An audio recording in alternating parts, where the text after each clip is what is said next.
From our studio in our office at the corner of 8th and Walton in Bentonville, Arkansas, welcome to Saturday Morning Meeting. Brought to you in part by Dun & Bradstreet Credibility Corp., the leading provider of credit and credibility solutions for businesses.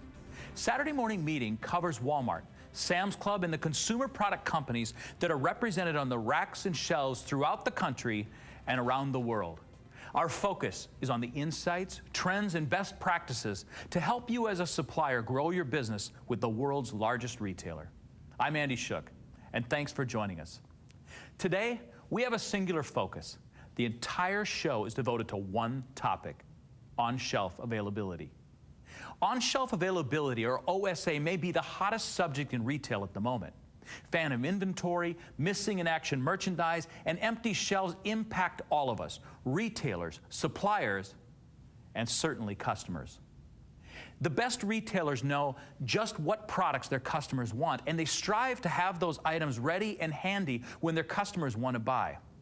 Of course, ultimately, it all comes down to the customer and the customer's satisfaction. But when a customer looks for and can't find a product, she's disappointed, frustrated, and sometimes even upset, anything but satisfied. OSA is really significant, $3 billion worth of significant, I understand. So it's not surprising that the topic has been covered and covered and covered again. Now, chances are there isn't a single retail publication or communication outlet that hasn't addressed the issue. In fact, OSA is so critical that general interest, large circulation publications that don't ordinarily deal with retail have covered this topic extensively. But what we have yet to see is a thought leaders brought together on camera to discuss what causes a product's absence from the shelf and to tell us how to solve that dilemma. Well, today we're changing that. Our entire program today is devoted to OSA in an effort to offer some real insight and give you some actionable steps. Today's guests come from the supplier, service provider, and academic landscapes. Leading the OSA conversation is Bill Akins, Senior Vice President of Business Innovation at Rockfish. Joining Bill are Dr. Matthew Waller, Chair of the Supply Chain Department at the Walton College of Business. John Suchy, Director of Strategic Category Sales at the Nestle Retail Operations Center, and Mike Graen, Vice President of Collaboration at CROSSMARK. Their knowledge and insights on this topic are immeasurable, and their generosity in sharing that wisdom with all of us is most appreciated. Stay tuned.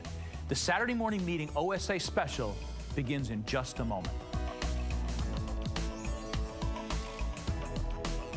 GigWalk is an on-demand mobile workforce that can collect data and do work at retail. Businesses use GigWalk for retail audits, merchandising, and much more. With 350,000 smartphone-enabled workers available on demand, you get unprecedented speed and coverage across the U.S., Canada, and the UK. And all work is reviewed for quality and accuracy. Visit gigwalk.com to learn more.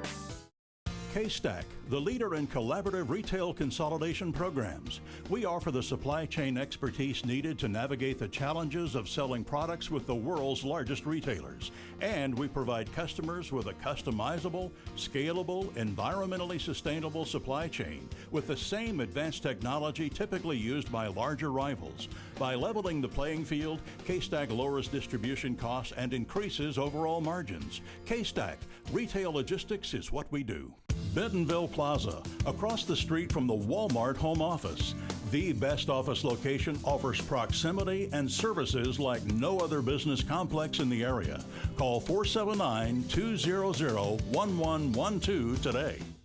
What else can you do to make sure your products make it to the shelf? Suppliers know that product flow is critical to having products on the shelf. That's why OSA is a key focus for Walmart and its suppliers. The 8th and Walton OSA course, presented in partnership with CROSSMARK, explains the importance of inventory levels and correct labeling and teaches you how to use the tools that measure and improve OSA. Become a smarter supplier. Contact 8th and Walton today. I'm Bill Akins, and I run the business innovations team at Rockfish Interactive, and we've got a real unique opportunity today. The subject of OSA, on-shelf availability, is a very, very important topic to obviously the supplier community and the companies that actually have their products on the shelf at Walmart. It's almost impossible to read a story about Walmart today and not see that little acronym dropped in on it. And so as a part of us diving into the topic, we've got a very unique collaboration between academia, the Walmart supplier community, and the retail service sector. And so quickly, gentlemen, if you'll just maybe introduce yourselves real fast and allow us to understand your background as it relates to the topic of OSA. Sure. My name is Matt Waller. I'm a professor in supply chain management in the Sam M. Walton College of Business and also chair of the department. And I've been doing research on retail supply chain management for about 20 years, actually since I arrived here in 1994, and in particular on-shelf availability since about 2002. Hi, Bill, and I'm John Suchy. I'm the Director of Strategic Category Sales for Nestle Retail Operations Center. I've been in the business for 24 years, the last 13 years here in Northwest Arkansas, and my primary focus is really ensuring that we have proper retail execution of Nestle items in Walmart stores. And Bill, my name is Mike Graen. I'm the Vice President of Collaboration for CROSSMARK.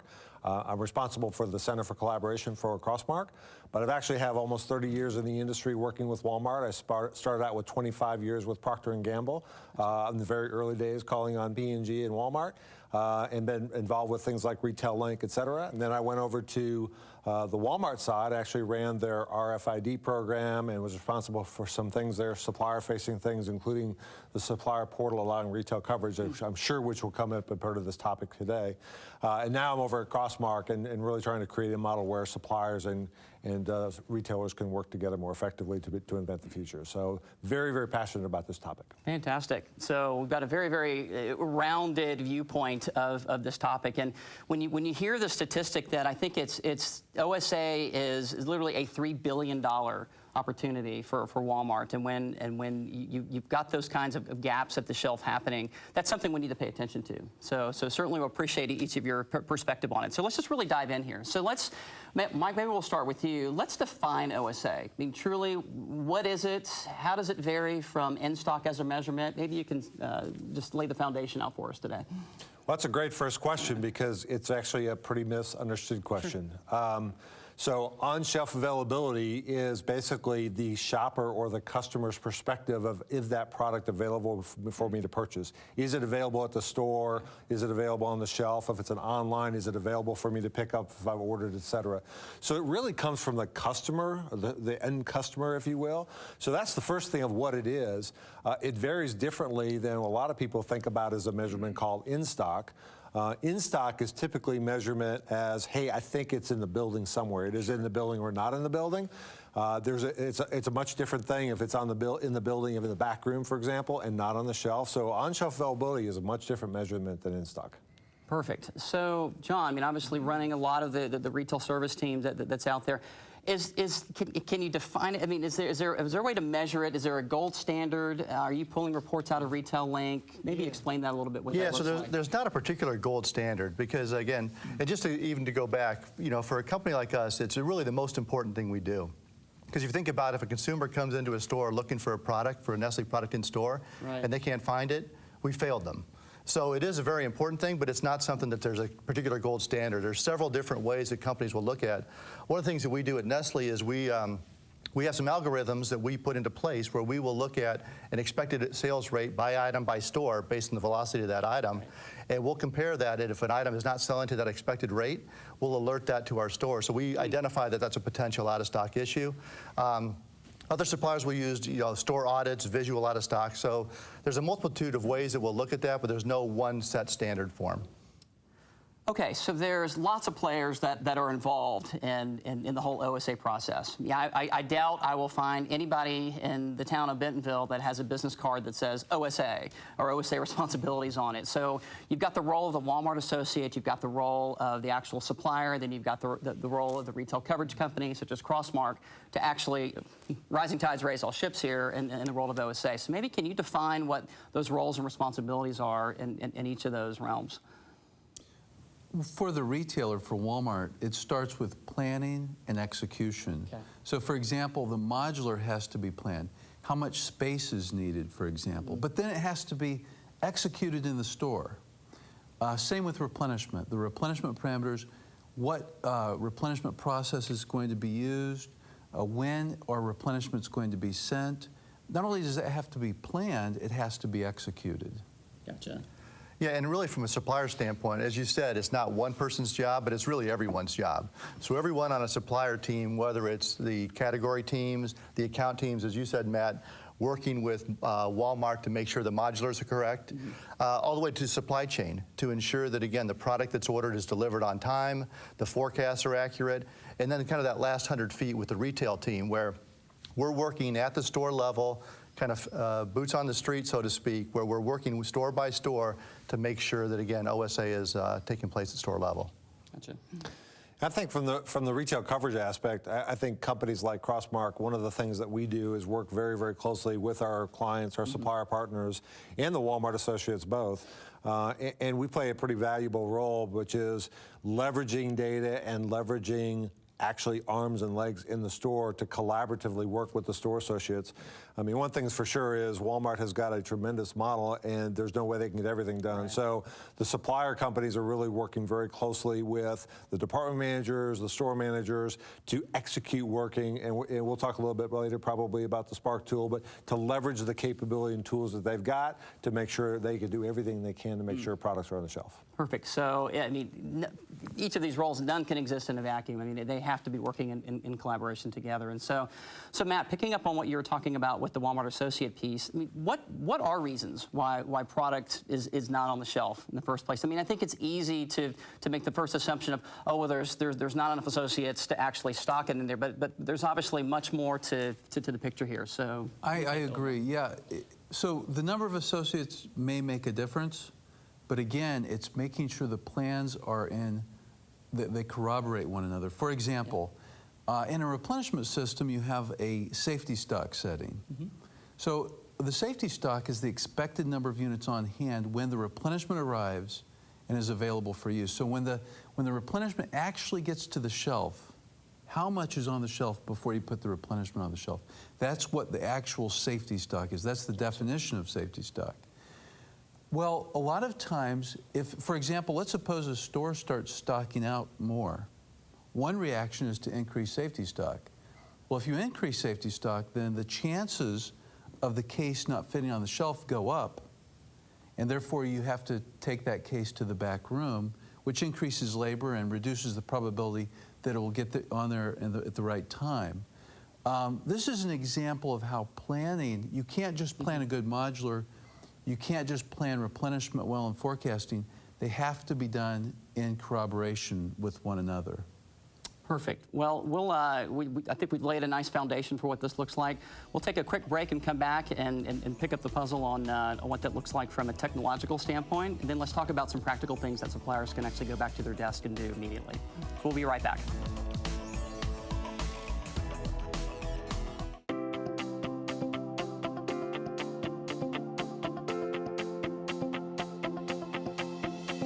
This is a great place, steps away from the world's largest retailer. Just a great opportunity to bring buyers and merchants over and have good business discussions and dialogues about our business. I think there was general shock and awe about the technology in the building, about the layout, how thoughtful we'd been in the rooms, the technology we'd put in rooms. I think they were literally blown away. We had a lot of Walmart executives here. They were all very complimentary. They are excited about the opportunity to actually leverage the place to work very collaboratively with suppliers and really try and figure out how to best take care of the customers in the store, and they saw this as a great tool to be able to do that. So we're starting to see a lot of activity in the joint business planning room areas, some in the digital wall areas. For example, last week this place was 100% full. It's starting to get used the way it was intended to be used.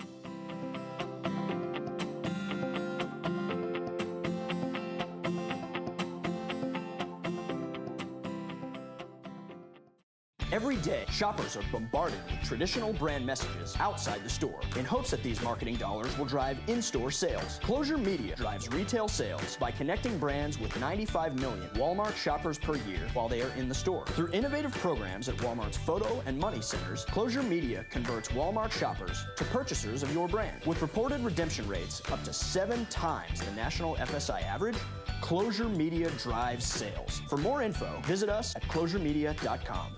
Bentonville Commerce, less than 1 mile from the Walmart home office. You'll love the convenience, amenities, and customized options Bentonville Commerce offers.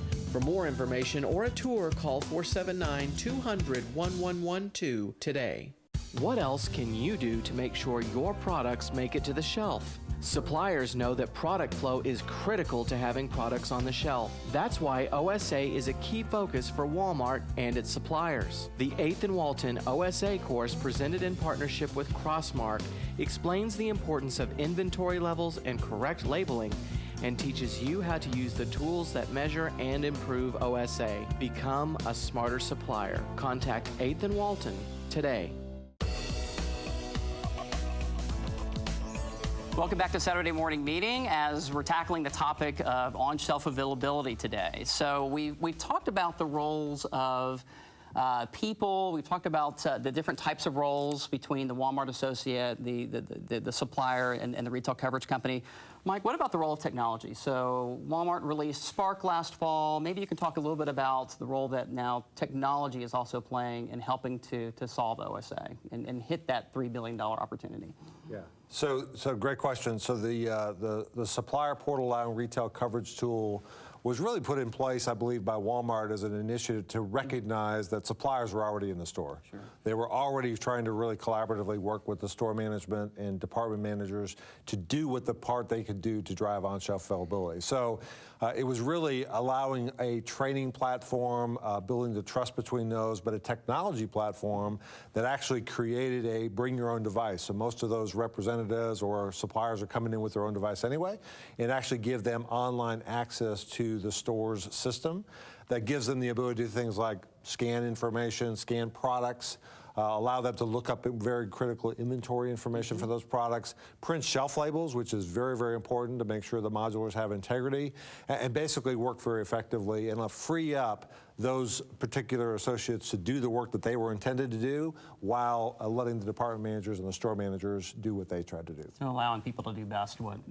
they're trained to do. Absolutely. And what they should be doing. Absolutely.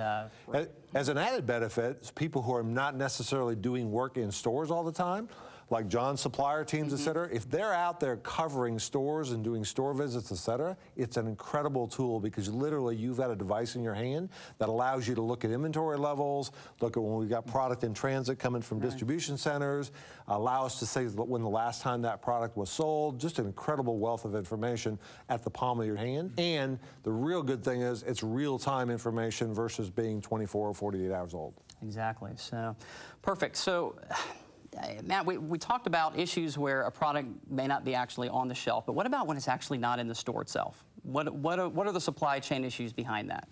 There are many. One is that you could have phantom inventory. For example, phantom inventory is when the perpetual inventory system says there's inventory in the store and there isn't.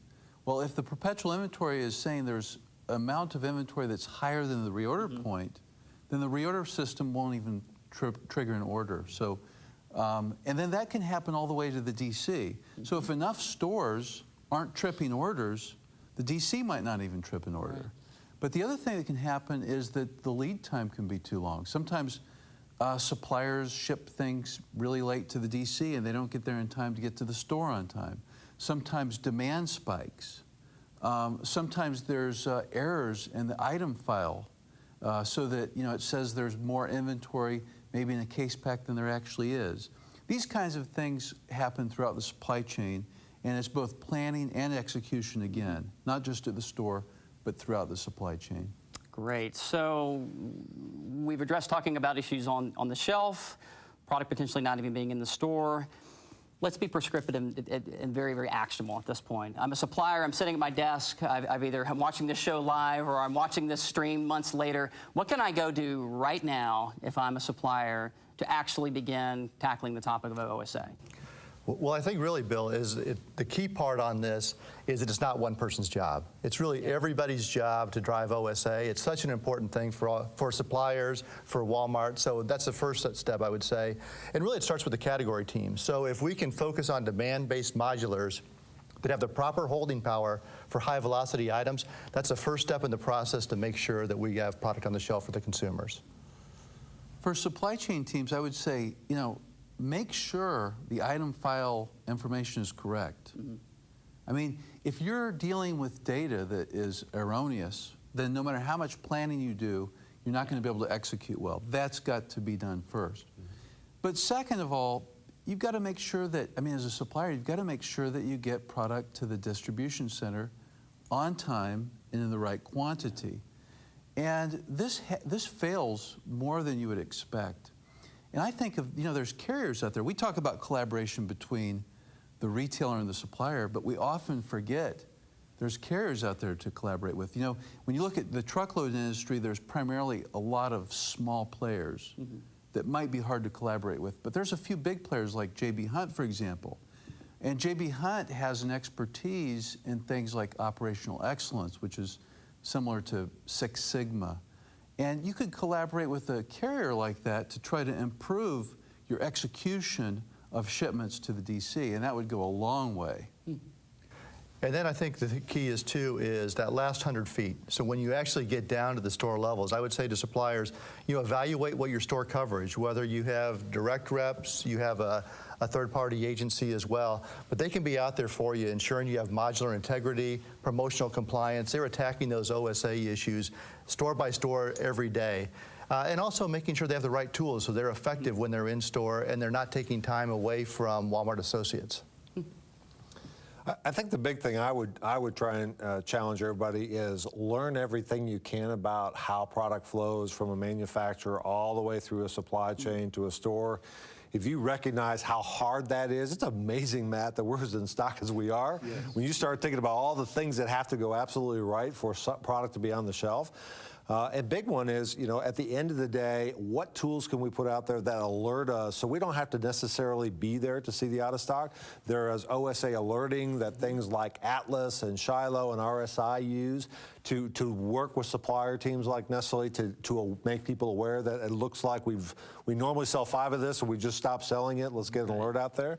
And we also got, when you have slower moving items, you've got great tools out there like Field Agent that literally put the ability to put eyes and ears in the stores around the United States at very efficient costs and then get that back to the retail coverage companies to actually fix the problem. Now, one thing I'd like to interject here, you mentioned really understanding the process, and I think that is a key takeaway. There's a famous article that was in Harvard Business Review in 1992. I still remember it. It's called Staple Yourself to an Order. I would recommend I would recommend reading that article because this idea of understanding the process is critical. Okay. Yeah, and I would say, Mike, kind of playing off of what you said as well, too, is we have a great opportunity with the Supplier Portal app. Again, that's technology in a rep's hands while they're in the store that matches up exactly to what the Walmart associate is seeing. So again, utilizing that tool, understanding it, getting trained on the functionality. So again, we can really make a difference while we're in store at that point. I think the last one that I'd want to mention is, Matt mentioned phantom inventory. Phantom inventory is a very real situation. And it's inventory that's not accounted for. It's usually when it's phantom, it says you've got 10, but you really don't have 2, or don't have any product in the store. So you don't sell any because you don't have any, and you don't order any because it thinks you've got some. So putting tools in place to really address that phantom inventory and working very collaboratively with the department managers to an accurate counting and try and get that readjustment, that lets that replenishment process begin again. So it's stores, retail is detail. So there's a tremendous amount of detail activity that goes in there, but it's really important for people to be in touch with those details. Well, this is not about to be a stagnant topic anytime soon. So, gentlemen, thank you for your perspectives. I hope you're willing to come back because it will look different 12 months from now as it looks today. But appreciate all your different perspectives. And with that, Saturday morning meeting, we'll be right back.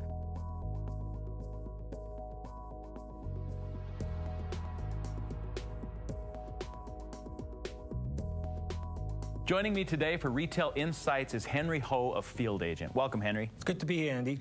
So we're going to talk a little bit about OSA and how crowdsourcing can be part of the solution. Tell us a little bit about that. Yes, crowdsourcing, as you know, is using shoppers or customers along with their smart devices to send them into stores to collect information that our clients and retailers want to know. And so in using crowdsourcing, we can be eyes and ears to helping our clients see items that are out of stocks and create alerts. And how's that being done now? Currently, alerts are being generated primarily through algorithms. Algorithms are system-generated alerts that are based on product movement trends. So an item sells X number of units and all of a sudden it becomes zero. That's an item that's likely to be out of stock. Alert comes up, it's telling that company that, hey, there's something wrong with that. Right. Most of that information is coming from Retail Link and data, right? Absolutely. So what you're saying is, let's send somebody actually into the store so we can get some eyes on it. Yeah, at the appropriate time, sending real customers in to verify it will give you a validated alert that says this item really is out of stock based on the customer's perception of it being out. So how does it work exactly? Well, we send a customer in based on our client's identification of the items in the stores, and they go in and actually go and collect the information, identify the items that are out of stock, document that, and then we send an alert into the system, just like any other alert, and then it goes out to field representatives to go fix. Wow.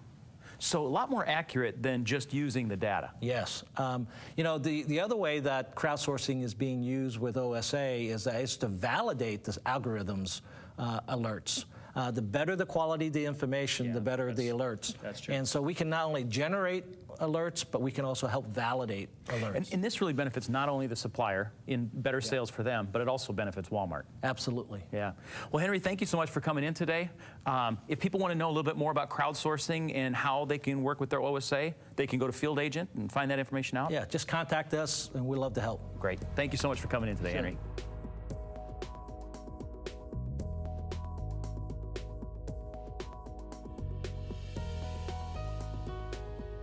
Bentonville Commerce, less than 1 mile from the Walmart home office. You'll love the convenience, amenities, and customized options Bentonville Commerce offers.